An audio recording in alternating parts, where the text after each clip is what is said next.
어제 아들이 전화를 끊고 나서 한참을 멍하니 앉아 있었습니다.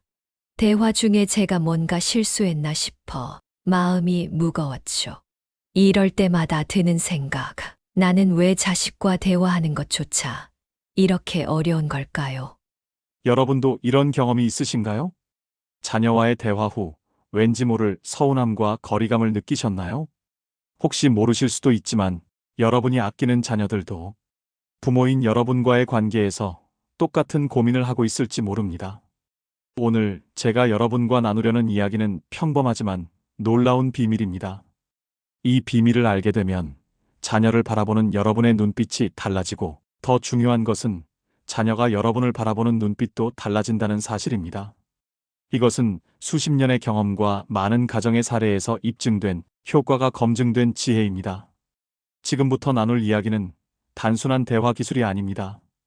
이것은 성인이 된 자녀와 평생 따뜻한 관계를 유지하는 진정한 비결입니다. 여러분이 이 비밀을 실천한다면 오래도록 가슴에 남을 소중한 순간들을 더 많이 경험하게 될 것입니다. 여러분에게 5가지 중요한 지혜를 나누겠습니다. 이 5가지만 기억하신다면 오늘부터 자녀와의 관계가 조금씩 달라지기 시작할 것입니다. 당장 눈에 보이는 변화는 아닐 수 있지만 시간이 지날수록 그 효과는 분명해질 것입니다. 첫 번째 지혜에 대해 이야기하겠습니다. 이것은 제가 개인적으로 가장 어렵게 배운 교훈이기도 합니다. 지난달 제 친한 이웃분이 들려준 이야기가 있습니다. 오랜만에 아들 부부가 집에 방문했는데 두 사람 사이에 뭔가 불편한 기운이 감돌았다고 합니다. 평소처럼 웃고 인사는 했지만 서로 눈도 잘 마주치지 않고 대화도 예전 같지 않았답니다. 이웃분은 이렇게 말씀하셨습니다. 예전 같았으면 무슨 일 있어? 하고 바로 물어봤을 텐데. 그날은 그냥 모르는 척 했어요. 손주들 챙기고 따뜻한 밥 차려주는 데만 집중했지요. 그리고 돌아가는 길에 아들이 문자를 보냈다고 합니다. 어머니, 오늘 아무것도 물어보지 않아 주셔서 고마워요. 지금 정말 정리할 게 많아서 누가 뭐라도 물어봤다면 더 힘들었을 것 같아요. 이 짧은 이야기에서 우리는 중요한 통찰을 얻을 수 있습니다. 때로는 모르는 척하기가 가장 강력한 소통 방법이 될 수 있다는 것입니다. 여러분, 솔직히 자녀의 표정이 어둡거나 무언가 문제가 있어 보일 때 그냥 넘어가는 것이 얼마나 어려운지 잘 알고 있습니다. 무슨 일인지 알고 싶은 마음, 도와주고 싶은 마음은 산처럼 크지만 그 마음을 꾹 누르는 것이 때로는 더 큰 도움이 된다는 사실을 받아들이기가 쉽지 않습니다. 우리 세대는 자녀가 어릴 때 모든 것을 직접 해결해주고 모든 문제에 개입하는 것이 좋은 부모의 역할이라고 배웠습니다. 그런데 자녀가 성인이 되면 이 방식이 오히려 관계를 해칠 수 있다는 점을 깨닫는 과정이 참 고통스럽습니다. 실제로 심리학 연구에 따르면 성인 자녀들이 부모와의 관계에서 가장 부담스럽게 느끼는 것은 원치 않는 개입이라고 합니다. 특히 감정적으로 예민한 상황에서는 부모의 질문이나 관심이 의도와 상관없이 간섭으로 받아들여질 수 있습니다. 이런 이야기를 들으면 그럼 정말 아무것도 안 하는 게 맞나요? 라는 의문이 들 수 있습니다. 하지만 모르는 척하기는 무관심이나 방관이 아닙니다. 오히려 깊은 배려와 존중의 표현입니다. 생각해 보세요. 여러분도 인생의 어려운 시기를 겪을 때 누군가 자꾸 물어보고 해결책을 제시하는 것보다 그저 조용히 옆에 있어주는 사람에게 더 큰 위로를 받지 않으셨나요? 자녀들도 마찬가지입니다. 그 사람은 감정이 예민해질수록 이성적인 판단이 어려워지고 외부의 개입을 더 부담스럽게 느끼는 경향이 있습니다. 이런 상황에서는 말보다 침묵이, 조언보다 존재감이 더 큰 안정감을 줍니다. 하지만 너무 걱정되고 자꾸 물어보고 싶은데 어떻게 참나요? 물론 쉽지 않습니다. 말없이 지켜보는 것은 부모에게 매우 어려운 일입니다. 무언가 해주고 싶고 가만히 있으면 내가 무심한 것 같은 불안감이 듭니다. 하지만 묻지 않는 것이 말하는 것보다 더 큰 노력이 필요하다는 점을 기억하세요. 참는다는 것은 아무것도 안 하는 것이 아니라 더 깊은 신뢰를 보여주는 적극적인 선택입니다. 제 친구 중에 교사로 오랫동안 일하신 분이 있습니다. 그분은 늘 이런 말씀을 하십니다. 가장 큰 가르침은 때로는 가르치지 않는 것이다. 성인 자녀와의 관계에서도 이 지혜가 그대로 적용됩니다. 우리가 묻지 않고 기다려줄 때 자녀들은 자신의 문제를 스스로 정리하고 해결할 기회를 갖게 됩니다. 그리고 그 과정에서 자신만의 해결책을 찾았을 때 얻는 성취감과 자신감은 그 어떤 부모의 조언보다 값진 것입니다. 가족 심리 전문가들의 연구에 따르면 자녀에게 심리적 공간을 충분히 제공하는 부모일수록 결국 더 깊고 의미 있는 대화를 나눌 확률이 훨씬 높다고 합니다. 이것은 단순한 이론이 아니라 수많은 가정에서 입증된 실제 경험에서 나온 지혜입니다. 모르는 척하기는 나는 내게 관심이 없어라는 메시지가 아닙니다. 오히려 나는 내 감정과 판단을 존중하며 내가 준비되었을 때 기다리고 있을게라는 깊은 사랑의 표현입니다. 지금 이 방법이 어색하고 불편하게 느껴지더라도 한번 시도해 보세요. 때로는 적극적으로 나서지 않음으로써 지켜내는 사랑, 묻지 않음으로써 쌓이는 신뢰가 있습니다. 그리고 그 순간이 쌓이면 자녀들은 말하지 않아도 알게 될 것입니다. 우리 부모님은 나를 믿고 기다려 주셨구나. 이 깨달음이 왔을 때 여러분과 자녀 사이의 관계는 더욱 깊어지고 따뜻해질 것입니다. 지금부터 시작해 볼까요? 다음에 자녀가 방문했을 때 평소와 다른 기운이 느껴지더라도 한번 모르는 척 해보세요. 생각보다 더 놀라운 결과를 경험하실 수 있을 것입니다. 자녀와의 소통에서 첫 번째 지혜인 모르는 척하기에 이어 이제 두 번째 지혜와 현명한 대화법을 알아보겠습니다. 두 번째 지혜는 돈 없는 척하기입니다. 아들이 전세 이사를 하면서 자금이 부족하다고 했어요. 예전엔 무조건 도와줬을 텐데 이번엔 우리도 노후 준비로 넉넉하지 않다고 말했죠. 며칠 후 아들이 제가 최선을 다해볼게요라고 했을 때 가슴이 뭉클했습니다. 성인 자녀와의 관계에서 돈 문제는 가장 예민한 주제입니다. 자녀에게 금전적 도움을 자주 주면 처음엔 도움이 되지만 점차 적응 현상이 일어납니다. 고마움은 희미해지고 당연함이 자리 잡게 됩니다. 문제는 이런 패턴이 계속되면 의존의 패턴이 형성된다는 점입니다. 자녀의 자립심이 약화되고 성장이 방해됩니다. 전문가들은 이를 학습된 의존이라고 부릅니다. 계속 도움을 받으면 자녀들은 책임을 미루는 법을 배우게 됩니다. 우리도 노후 준비로 여유가 많지 않아. 너희가 스스로 해결하는 모습을 보고 싶구나. 이런 말은 처음엔 차갑게 들릴 수 있지만 자녀에게는 현실을 직시하는 중요한 계기가 됩니다. 부모가 항상 안전망이 되지 않을 수 있다는 인식이 생기면 자녀들은 진지하게 자기 삶을 설계하기 시작합니다. 재정 전문가들은 가장 효과적인 금융 교육은 실패의 기회를 주는 것이라고 말합니다.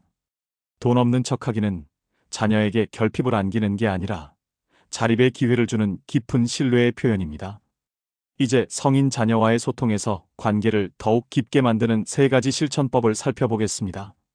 첫째, 충고 대신 질문하세요. 딸이 직장 문제로 짜증을 내길래 너도 뭔가 잘못했겠지라고 했더니 전화를 끊어버렸어요. 자녀가 고민을 말할 때 대부분의 부모는 즉시 해결책이나 조언을 주려 합니다. 하지만 의도와 달리 자녀는 귀를 닫고 대화는 냉랭해집니다. 의사소통 연구에 따르면 사람들은 평가받을 때보다 경청받을 때 대화에 더 적극적으로 참여합니다. 감정적으로 예민한 상태에서는 조언이 아무리 옳더라도 판단으로 받아들여집니다. 해결책은 간단합니다. 충고 대신 그때 어떤 기분이었어? 가장 힘들었던 건 뭐였어? 같은 질문을 던지세요. 이런 질문은 자녀에게 주도권을 넘겨주는 현명한 방법입니다. 아들이 직장 문제로 고민할 때 해결책 대신 네가 정말 원하는 건 뭘까? 라고만 물었더니 한참 이야기하다 스스로 답을 찾더군요. 심리학에서는 이를 자기결정이론이라고 부릅니다. 인간은 스스로 결정할 때 더 큰 만족감을 느낍니다. 부모가 대신 답을 주는 것보다 자녀가 스스로 생각할 기회를 주는 것이 진정한 성장을 돕습니다. 둘째, 절대 비교하지 마세요. 아들이 집에 왔을 때 옆집 영호는 임원됐다더라고 했더니 표정이 굳었어요. 나중에야 회사에서 정리해고 얘기가 있어 마음이 심란했는데 라고 털어놓더군요.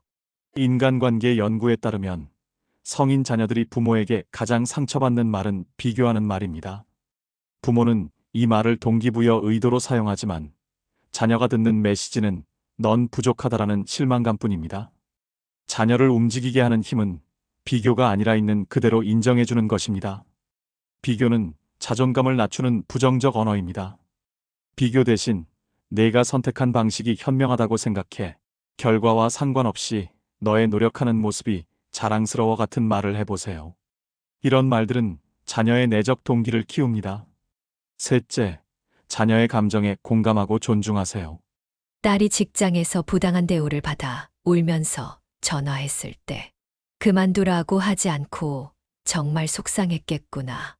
네 마음이 이해되라고 말했더니 한참 이야기하고 스스로 해결책을 찾더군요. 감정을 인정받는 것은 인간의 기본 욕구입니다. 성인 자녀들은 자신의 감정이 존중받을 때 더 깊은 대화를 나눕니다. 공감은 단순히 그랬구나 라고 말하는 게 아닙니다. 상대방의 입장에서 느껴보려는 진정한 노력입니다. 이런 태도는 네 감정은 중요하고 네 경험은 가치 있어라는 메시지를 전달합니다. 심리학자들은 진정한 공감이 이루어질 때 사람들이 방어적인 태도를 내려놓고 더 솔직해진다고 말합니다. 공감받은 자녀는 더 많은 이야기를 나누게 되고 관계는 깊어집니다. 이제 오늘 나눈 지혜들을 정리해 보겠습니다. 모르는 척하기, 돈 없는 척하기, 질문하기, 비교하지 않기, 공감하기 이 5가지는 단순한 대화 기술이 아닙니다. 성인 자녀를 독립적인 인격체로 존중하고 깊은 신뢰관계를 구축하는 사랑의 표현입니다. 처음에는 어색하고 불편할 수 있습니다. 오랜 습관을 바꾸는 것은 쉽지 않으니까요. 하지만 조금씩 시도해 보세요. 작은 변화가 모여 여러분과 자녀 사이의 관계를 따뜻하게 변화시킬 것입니다. 지금까지 노년기 부모가 성인 자녀와 더 깊은 관계를 맺는 지혜를 함께 나눴습니다. 모르는 척하기, 돈 없는 척하기, 질문하기, 비교하지 않기, 공감하기. 이 5가지 지혜는 단순한 처세술이 아닌 깊은 사랑의 표현입니다. 이제 이 모든 지혜가 어떻게 하나로 연결되는지 마무리 이야기를 나누겠습니다. 이 5가지 지혜는 결국 하나의 중요한 진리로 귀결됩니다. 바로 진정한 사랑은 때로는 한 걸음 물러서는 용기라는 것입니다. 자녀에게 말하지 않는 여백을, 스스로 해결할 기회를, 혼자 정리할 시간을 주는 것이 노년기 부모가 줄 수 있는 가장 귀한 선물일 수 있습니다. 동양의 한 현인은 이렇게 말했습니다. 진정한 사랑은 소유가 아니라 자유를 주는 것이다. 이 말은 부모-자녀 관계에서 더욱 의미가 깊습니다. 우리는 자녀를 소유물이 아닌 독립적인 인격체로 존중할 때 비로소 진정한 관계가 시작됩니다. 제 친구 중 한 분이 얼마 전 이런 경험을 들려주셨습니다.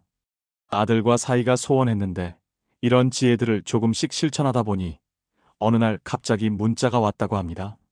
아버지, 요즘 저한테 어떤 조언도 강요하지 않고 그냥 들어주기만 하셔서 정말 감사해요. 이번 주말에 차 한 잔 같이 하실래요? 그 한 줄이 친구에게는 수년간의 노력이 결실을 맺는 순간이었습니다. 사실 우리가 노년기에 접어들면서 가장 두려운 것 중 하나는 소외일 것입니다. 자녀들이 점점 멀어지고 방문도 뜸해지고 전화도 짧아지는 그런 상황을 아무도 원하지 않습니다. 하지만 역설적이게도 자녀들을 더 단단히 붙잡으려고 할수록 그들은 더 멀어지는 경향이 있습니다. 반대로 적절한 거리를 두고 존중할 때 자녀들은 오히려 더 가까이 다가옵니다. 이것이 인간 심리의 묘한 특성입니다. 우리가 누군가를 진정으로 사랑한다면 때로는 그 사람의 선택을 지켜보는 인내가 필요합니다. 노년의 삶에서 자녀와의 관계는 큰 기쁨이자 때로는 도전이 됩니다. 하지만 이런 지혜를 실천하면서 조금씩 변화를 경험하게 될 것입니다. 처음에는 어색하고 불편할 수 있습니다. 수십 년간 익숙해진 방식을 바꾸는 것은 결코 쉽지 않으니까요. 예를 들어 자녀가 어려움을 토로할 때 바로 조언하고 싶은 마음을 억누르는 것, 경제적으로 도움을 요청할 때 없다고 말하는 것, 표정이 어두울 때 굳이 묻지 않는 것. 이 모든 순간이 부모에게는 작은 시험과 같습니다. 하지만 그 불편함을 넘어서면 새로운 관계의 지평이 열립니다. 자녀가 먼저 조언을 구하고 깊은 대화를 나누며 더 자주 연락하는 변화를 경험하게 될 것입니다. 이것은 하루아침에 이루어지지 않습니다. 작은 실천이 모여 조금씩 변화를 만들어 갑니다. 혹시 오늘 제가 나눈 이야기를 듣고 내가 너무 늦게 알았나? 라고 생각하신다면 그렇지 않다고 말씀드리고 싶습니다. 관계의 회복에 너무 늦은 때란 없습니다. 여든이 넘어서도 오랫동안 소원했던 관계라도 작은 변화로 새로운 시작을 만들 수 있습니다. 심리학자들에 따르면 인간관계에서 가장 강력한 치유 요소는 일관된 변화라고 합니다. 갑작스러운 큰 제스처보다 작지만 지속적인 변화가 신뢰를 회복하는데 더 효과적이라는 것이죠. 오늘부터 한 가지만 실천해 보세요. 아마도 자녀들은 그 변화를 금방 알아차릴 것입니다. 사실 우리 자녀들도 부모와의 관계를 개선하고 싶은 마음은 똑같습니다. 다만 어떻게 해야 할지 모르는 경우가 많지요. 부모인 우리가 먼저 한 걸음 내딛는다면 그들도 기꺼이 다가올 것입니다. 그리고 이런 노력이 중요한 이유는 단순히 자녀와의 관계만이 아닙니다. 연구에 따르면 노년기에 가족과의 긍정적 관계를 유지하는 사람들이 더 건강하고 행복한 삶을 살아간다고 합니다. 정서적 안정감은 신체 건강에도 직접적인 영향을 미치니까요. 여러분, 지금 이 순간까지 함께 해주셔서 진심으로 감사합니다. 이 이야기를 끝까지 들어주신 여러분은 분명 자녀를 향한 깊은 사랑을 가진 분들입니다. 그 마음이 얼마나 귀하고 아름다운지 여러분은 아마 모르실 겁니다. 때로는 자녀가 멀어지는 것 같아 가슴 아프고 내 마음을 몰라줄 때 서운하기도 하셨겠지요. 하지만 괜찮습니다. 오늘 이야기한 작은 변화들이 쌓이면 어느 날 문득 자녀의 전화 한 통, 따뜻한 눈빛 하나로 돌아올 것입니다. 부모의 사랑은 결코 사라지지 않습니다. 다만 그 표현 방식이 달라질 뿐입니다. 말이 많으면 뜻이 가려지고 감정이 앞서면 진심이 묻히게 됩니다. 그래서 자식을 위한 가장 따뜻한 표현은 때론 말이 아니라 조용한 기다림일지도 모릅니다. 언젠가 자녀들도 깨닫게 될 것입니다. 그리고 그때 여러분은 그들의 눈빛에서 진정한 감사와 존경을 발견하게 될 것입니다. 여러분과 나눈 오늘의 이야기가 작은 도움이 되셨기를 진심으로 바랍니다. 세상에 완벽한 부모는 없습니다. 다만 더 나은 관계를 위해 끊임없이 배우고 변화하는 부모가 있을 뿐입니다. 저는 앞으로도 더 많은 노년의 지혜와 행복한 삶의 비결을 나누고 싶습니다. 여러분의 경험과 생각도 소중합니다. 영상 아래 댓글로 여러분만의 지혜와 경험을 나눠주세요. 여러분의 이야기가 누군가에게 큰 힘이 될 수 있습니다. 그리고 삶의 지혜가 담긴 영상을 더 보고 싶으시다면 구독과 좋아요 버튼을 눌러주세요. 알림 설정도 해두시면 새로운 이야기를 가장 먼저 만나보실 수 있습니다. 내면의 열쇠 채널에서 다음에 더 좋은 이야기로 찾아뵙겠습니다. 귀중한 시간을 내어 끝까지 함께 해주신 여러분께 진심으로 감사드립니다. 여러분의 하루하루가 지혜와 사랑으로 가득하기를 바랍니다. 고맙습니다.